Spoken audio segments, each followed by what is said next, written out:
Hello guys at magandang araw sa ating lahat. At sa araw na ito, magbabahagi na naman ako ng konting kaalaman at paraan kung paano lutuin ang ampalaya na hindi po mapait. Kaya stay tuned lang po kayo. At bago tayo magpatuloy, lalo na sa mga bago lang sa ating channel, huwag niyong kalimutang pindutin ang subscribe button at isama nyo na rin ang notification bell para naman updated kayo sa ating mga panibagong cooking video. So ito ngayon, mayroon tayong 3 pirasong magandang ampalaya. At nandito din ang ating pansahog at ang gagamitin nating pansahog dito ay ang beef loin. At syempre, andito rin ang mga ricado. Samahan din natin ito ng itlog. At ito guys, ihahanda na natin ang itlog para gagamitin natin ito mamaya sa final process natin sa ating pagluluto ng ampalaya, no? Yan ay yung pinakahuli. So, i-mix lang natin yan, i-scramble lang natin at i-set aside lang din po natin. At of course, nakahiwa na po ang ating pansahog na beef loin at i-set aside lang din po natin para hiwain po natin ang ating ampalaya. Ito yung pinaka crucial time ng ating paghahanda dahil may sikreto dito paano hindi papait maliban po sa pagbabad mamaya dun sa mainit na tubig na may kasamang asin. So guys, ang maganda dito sa paghahanda sa ampalaya, bago mo ito hiwain, so syempre alisin natin yung buto. Ang importante dito guys, kuskusin nyo ng maigi yung nagkukulay puti doon sa kinakapitan ng buto. Yan po ay isa sa nakapagbigay ng mapait na lasa dyan sa ating ampalaya. So, ganun ang gagawin natin lahat. Ayusin natin at linisin natin ng maigi at kuskusin natin ng maayos ang ampalaya. Kaya yan po ang isa sa sikreto na mababawasan ang pait sa ating lulutuing ulam ngayong araw. So stay tuned lang po kayo at tatapusin lang po natin ang paglinis, pag-alis ng buto at maya maya ay hihiwain na din natin yan.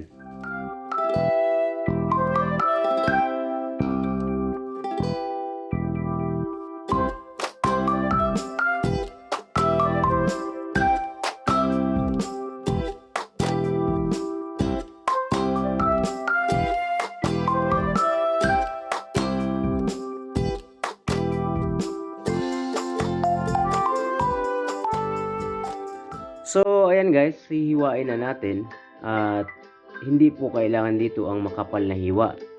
Ang kailangan na po dito ay maninipis lamang para po madaling maalis ang pait nito. Mamaya ipapakita ko sa inyo pag binabad na natin ito.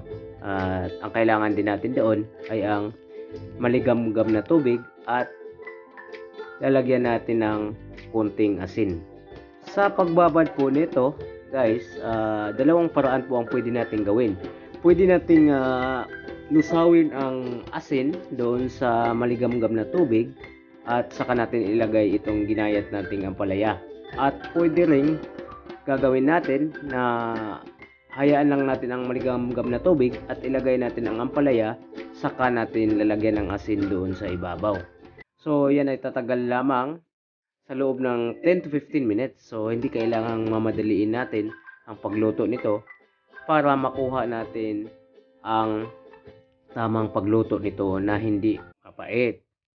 Ayan guys, tapos na po nating hiwain ang ampalaya at hiniwa na rin po natin ang ating mga ricado at nakaready na po yan para mamaya pagkatapos nating ibabad itong ating ampalaya, ginayat na ampalaya, ibabad natin ito sa loob ng 10 hanggang 15 minuto.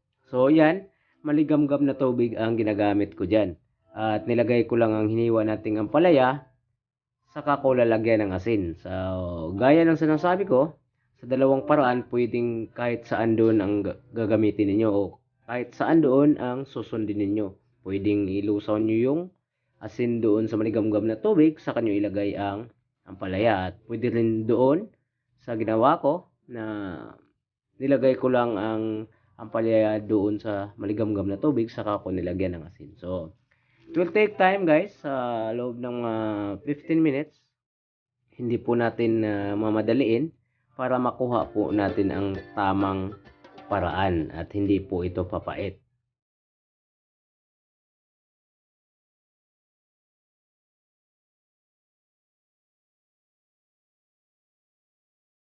So guys, let's get started. At okay na po yung ating ampalaya at well prepared na po yan.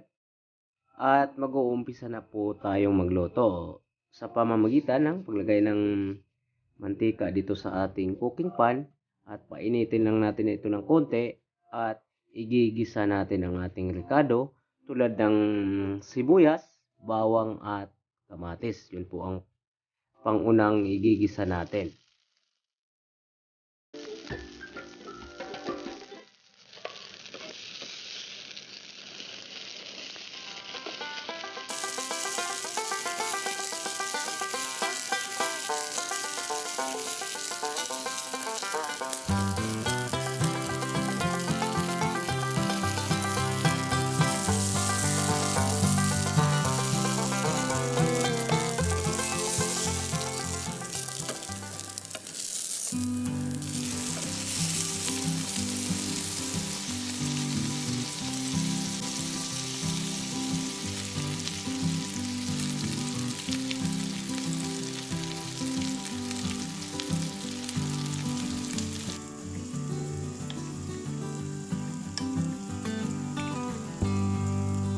Pagdating naman dito sa ating kamatis ay dudurogin ito natin ng bahagya para talagang kumatas ang lasa nito.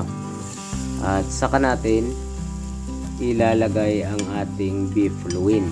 So yan ang napili kong gagamiting parte ng baka para naman hindi siya matigas at madali pong lumambot, no? Kasi pagka ibang parte naman at medyo may mga kasamang litid, mahirap na po yun at medyo matagalan tayo. So yan, okay na po yan at isasama natin sa paggisa ang ating karne doon sa ating ricado.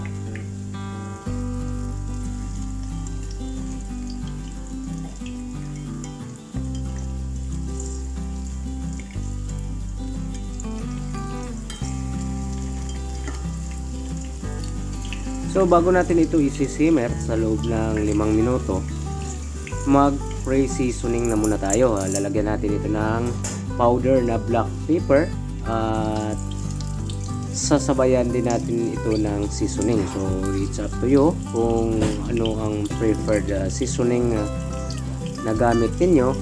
Basta nasa inyo na po yan. At pagkatapos nyan, haluin lang natin para mag-absorb yung timpla natin at maya maya pwede tayong maglagay din ng konting asin para sa ating pre-seasoning process. So ayan, pwede muna natin itong takpan sa loob ng 5 minuto para naman kumatas din yung ating karne.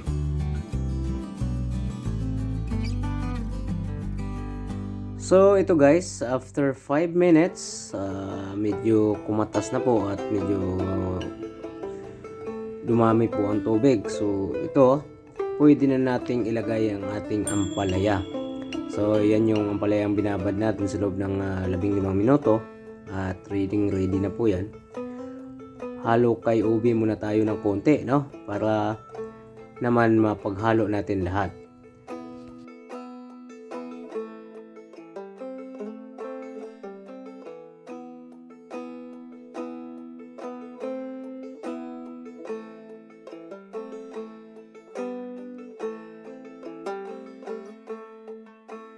Pagkatapos po nating mahalo, pwede na po tayong magdagdag ng kahit 2 basong tubig. O depende po sa dami ng inyong nilulutong ampalaya.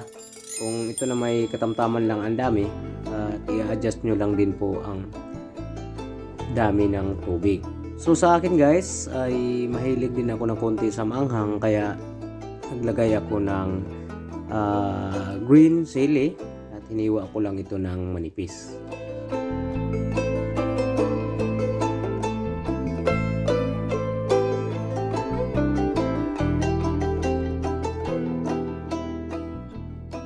So ayan guys, medyo okay na at tatakpan muna natin ito sa loob ng 8 minuto. Huwag naman nating patagalin dahil kung masobrahan naman ay hindi rin maganda na medyo malata ang niluluto nating ulam, no?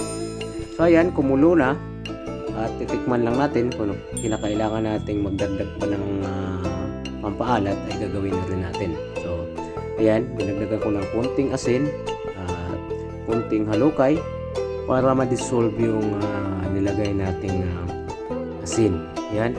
So guys, konting pag-aantay na lamang at yung huling bahagi sa ating pagluluto ay ilalagay na natin ang ating itlog. Kaya ayan, antayin ninyo at malapit na po tayong matapos. Ito na yung huling bahagi dito sa ating pagluluto. So usually ganito naman talaga ang ginagawa natin.